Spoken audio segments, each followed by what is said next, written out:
കോഴിക്കോട് മാളിക്കടവിൽ യുവതിയെ കെട്ടിത്തൂക്കി കൊന്ന കേസിൽ നിർണായക വഴിത്തിരിവ്. യുവതിയുടേത് ആസൂത്രിത കൊലപാതകമാണെന്ന് വ്യക്തമാക്കുന്ന തെളിവ് പോലീസിന് ലഭിച്ചു.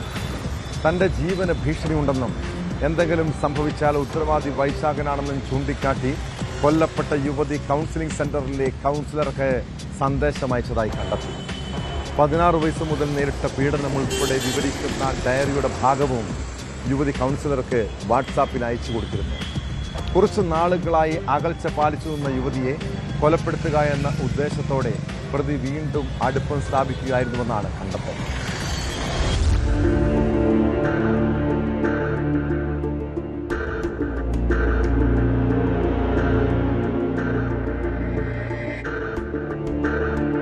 യുവതിയുമായുള്ള ബന്ധത്തിൽ ഉലച്ചിൽ വന്നതോടെയാണ് കൗൺസിലിംഗ് നൽകുന്നതിനായി വൈശാഖൻ യുവതിയെ കല്ലായിലെ കൗൺസിലിംഗ് സെന്ററിൽ എത്തിച്ചത്.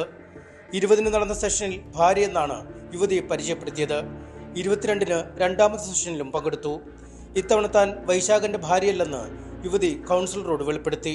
27-ന് അടുത്ത സെഷൻ നിശ്ചയിച്ച് സ്ഥാപനത്തിൽ നിന്നും ഇരുവരും മടങ്ങുകയായിരുന്നു. യുവതി കൊല്ലപ്പെടുന്ന ദിവസം 24-ന് രാവിലെ കൗൺസിലറുടെ ഫോണിലേക്ക് മെസ്സേജ് വന്നു. തന്റെ ജീവൻ അപകടത്തിലാണെന്നും തനിക്ക് എന്തെങ്കിലും സംഭവിച്ചാൽ ഉത്തരവാദി വൈശാഖനാണെന്നും സന്ദേശത്തിൽ പറയുന്നു. ഓഫീസ് നമ്പറിലേക്ക് വന്ന ഈ സന്ദേശം പിന്നീടാണ് ശ്രദ്ധയിൽപ്പെട്ടതെന്ന് കൗൺസിലർ മൊഴി നൽകി. 16 വയസ്സിൽ നേരിട്ട പീഡനം ഉൾപ്പെടെ വിവരിക്കുന്ന ഡയറിയുടെ ഭാഗവും യുവതി കൗൺസിലർക്ക് വാട്സാപ്പിൽ അയച്ചു കൊടുത്തിട്ടുണ്ട്. 5 ദിവസം പോലീസ് കസ്റ്റഡിയിൽ വിട്ടതിന് പിന്നാലെ പ്രതിയുമായി പോലീസ് മാളിക്കടവിലെ വൈശാഖന്റെ ഐഡിയൽ ഇൻഡസ്ട്രിയൽ വർക്ക്ഷോപ്പിൽ തെളിവെടുപ്പ് നടത്തിയിരുന്നു.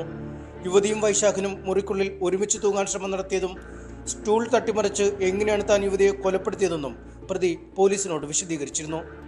യുവതിക്ക് നൽകാൻ ഉറക്കുകുളിയെ വാങ്ങിയ മെഡിക്കൽ ഷോപ്പ്, ഗുളിക മിശ്രിതമാക്കാൻ ഉപയോഗിച്ച ജ്യൂസ് വാങ്ങിയ കട എന്നിവിടങ്ങൾക്കൊപ്പം കല്ലായിലെ കൗൺസിലിംഗ് സെന്ററിലും പോലീസ് പ്രതിയുമായി തെളിവെടുപ്പ് നടത്തി.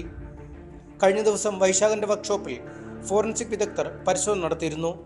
യുവതിയെ കൊലപ്പെടുത്തിയ ശേഷം ഭാര്യയെ വിളിച്ചു വരുത്തി കാറിൽ കയറ്റി ആശുപത്രിയിലേക്ക് കൊണ്ടുപോകുന്ന CCTV ദൃശ്യം പുറത്തു വന്നിരുന്നു. പ്രതി യുവതിയുമായി വർക്ക്ഷോപ്പിലെത്തുന്നതിന്റെയും ഇരുവരും തമ്മിൽ നടത്തിയ സംഭാഷണങ്ങളടക്കമുള്ള നിർണായക ദൃശ്യങ്ങളും പോലീസിന് ലഭിച്ചിരുന്നു. 16 വയസ്സ് മുതൽ വൈശാഖനും യുവതിയും തമ്മിൽ അടുത്ത ബന്ധം പുലർത്തിയിരുന്നു. ലൈംഗിക ദുരുപയോഗമടക്കമുള്ള കാര്യങ്ങൾ പരാമർശിക്കുന്ന യുവതിയുടെ ഡയറി കണ്ടെടുത്തതിനെ തുടർന്ന് പ്രതിക്കെതിരെ പോക്സോ കുറ്റവും ചുമത്തിയിട്ടുണ്ട്. തന്നെ വിവാഹം കഴിക്കണമെന്ന് യുവതി ആവശ്യപ്പെട്ടതോടെയാണ് ഇരുവരും തമ്മിലുള്ള ബന്ധത്തിൽ വിള്ളൽ വീണത്. ഭാര്യയോട് കാര്യങ്ങൾ തുറന്നു പറയുമെന്ന് യുവതി മുന്നറിയിപ്പ് നൽകിയതോടെ യുവതിയെ ഒഴിവാക്കാൻ വൈശാഖൻ തീരുമാനിക്കുകയായിരുന്നു. കുറച്ചു നാളുകളായി അകൽച്ച പാലിച്ചു നിന്ന യുവതിയുമായി കൊല നടത്താനായി വൈശാഖൻ വീണ്ടും അടുപ്പം ഭാവിക്കുകയായിരുന്നു. ഒന്നിച്ചു ജീവിക്കാൻ കഴിയില്ലെങ്കിൽ ഒരുമിച്ച് മരിക്കാമെന്ന് പറഞ്ഞ് യുവതിയെ വർക്ക്ഷോപ്പിലേക്ക് വിളിച്ചു വരുത്തി. ഒരുമിച്ച് കയർകൊണ്ട് കുരുക്കുണ്ടാക്കിയെങ്കിലും വൈശാഖൻ യുവതിയെ തന്ത്രപൂർവ്വം കൊല്ലുകയായിരുന്നു. മരണശേഷം മൃതദേഹത്തിലും ലൈംഗികാതിക്രമം നടത്തിയിരുന്നു.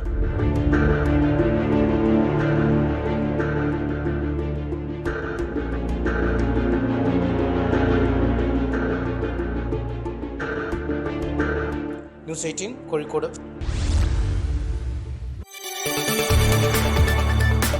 കൂടുതൽ വാർത്തകൾക്ക് News 18 Keralam YouTube channel subscribe ചെയ്യുക.